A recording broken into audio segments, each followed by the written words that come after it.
Good morning, students. Colonialism and the city. The story of an imperial capital. What happened to the cities under colonial rules? Colonial governments के under में शहरों पर क्या effect पड़ा, इससे संबंधित topic पर हम आज डिस्कस करेंगे। You have seen how life in the country side change after the establishment of British power. तो ब्रिटिश पावर भारत में इस्टेब्लिश हो जाने पर भारतीय लोगों के जीवन पर या कंट्री साइड जो विलेज एरिया है उस पर क्या प्रभाव पड़ा, आप लोग जान ही चुके हैं।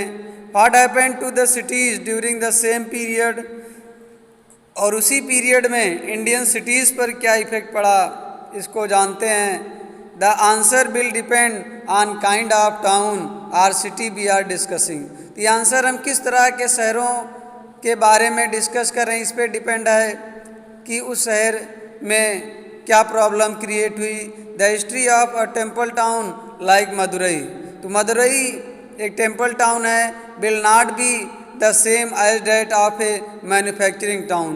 तो ये दोनों टाउन्स के अलग अलग इफ़ेक्ट्स होंगे, इम्पीरियल गवर्नमेंट्स का, ब्रिटिश पावर का। ये manufacturing towns like Dhaka or port like Surat or towns that similarly serve many different functions. ये शहर अलग अलग तरह के फंक्शंस या सर्विसेज प्रोवाइड कर रहे थे।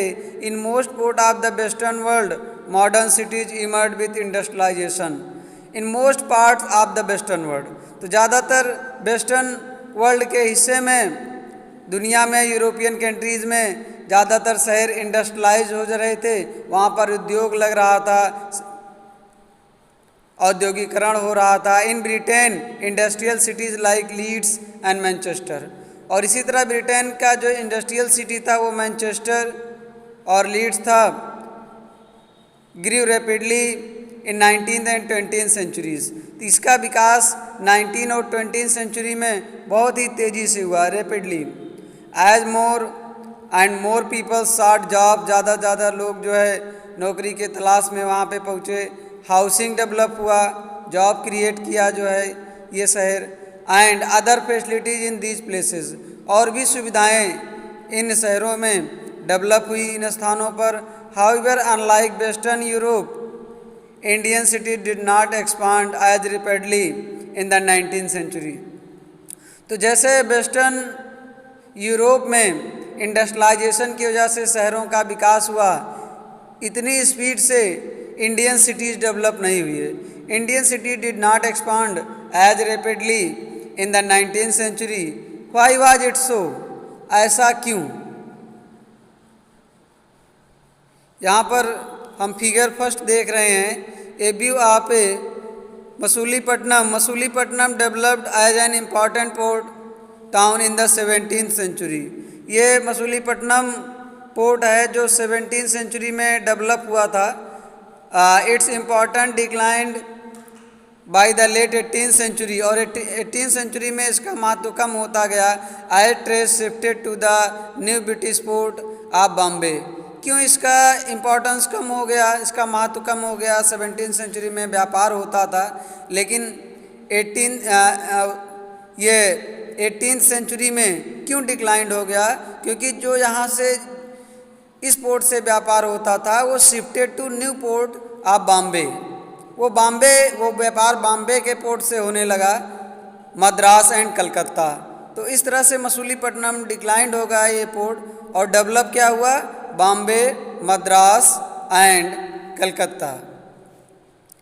इन the late 18th century Calcutta, Bombay and Madras rose in importance as presidency cities, और 18th सेंचुरी में कलकत्ता, बॉम्बे एंड मद्रास ये प्रेसिडेंसी सिटी के रूप में डेवलप हुआ। They become the centre of British power in the different regions of India. ये भारत के अन्य क्षेत्रों में ये ब्रिटिश पावर के रूप में डेवलप हुआ। At the same time a host of similar cities declined, और इसी समय और भी शहर डिक्लाइंड हुए।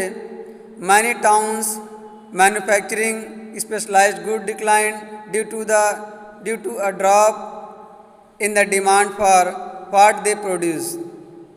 Old trading centers and ports could not survive when the flow of trade moved to new centers. तो जो पुराने व्यापार थे वो सरवाइव नहीं हुए, बहुत दिन तक व्यापार नहीं चल पाया, क्योंकि जो ट्रेड है वो अन्य सेंटर्स पे मूव हो गया, दूसरे स्थानों से ट्रेड होने लगा। Similarly, earlier centers of regional power collapsed when local rulers were defeated by the British। और जो लोकल सेंटर्स थे व्यापार के वो कोलाप्स हो गए, ध्वस्त हो गए। क्यों? when local rulers were defeated by the British, और जब स्थानीय शासक अंग्रेजों द्वारा हरा दिए गए। And new centres of administration emerge, और एडमिनिस्ट्रेशन का न्यू सेंटर्स इमर्ज हुआ, नया शासन व्यवस्था लागू हुआ। This process is often described as de urbanisation, और इस प्रक्रिया को हम डी अर्बनाइजेशन बोलते हैं या वर्णन करते हैं। Cities such as Masulipatnam, Surat and Srirangapatnam were de-urbanized during the 19th century. By the early 20th century, only 11% of Indians were living in cities. तो इस तरह से डी अर्बनाइजेशन हुआ ये तीन शहरों का, सच एज मसूलीपट्टनम, सूरत, श्रीरंगपट्टनम। ये डी अर्बनाइज हुआ 19th सेंचुरी में, और उस समय only 11% of Indians were living in cities. तो खाली 11% लोग ही शहरों में रह रहे थे। The historic imperial city of Delhi become a dusty provincial town in the 19th century before it was rebuilt as capital of British India after 1912। तो British India की कैपिटल दिल्ली को जो है आफ्टर 1912 में बनाया गया। इसके पहले इसका बहुत इम्पोर्टेंस नहीं था। Dusty provincial town in the 19th century before it was rebuilt as capital of British India after 1912. Let us look at the story of Delhi to see what happened to it under colonial rules. colonial rules के under में दिल्ली पर क्या effect पड़ा, इसको हम next video lecture में समझेंगे। इसके अलावा यहाँ पर प्रेसिडेंसी क्या है समझते हैं। प्रेसिडेंसी टर्म्स को, प्रेसिडेंसी फॉर एडमिनिस्ट्रेटिव पर्पस। तो प्रेसिडेंसी जो है ये बॉम्बे, कलकत्ता और मद्रास को जो अंग्रेज़ों ने बनाया था, ब्रिटिश गवर्नमेंट ने, ये शासनिक प्रशासनिक उद्देश्य से बनाया गया for administrative purpose. Colonial India was divided into 3 presidencies. तो ये शासनिक तौर पर जो है, प्रशासन के तौर पर कॉलोनियल इंडिया को जो है 3 प्रेसिडेंसीज में डिवाइडेड किया गया था। कॉलोनियल इंडिया इसलिए कहते हैं क्योंकि इंडिया ब्रिटिश की कॉलोनी थी। भारत को ब्रिटिश लोग या ब्रिटिश कंट्री अपना उपनिवेशवाद बना ली थी, और यहाँ के ऊपर ब्रिटिश का शासन चलता था। इसलिए इस टर्म में यहाँ पे नोट किया गया है, colonial India was divided into 3 presidencies, Bombay, Madras and Bengal, which developed from the East India company's factories trading posts at Surat, Madras and Calcutta. Thank you, have a nice day.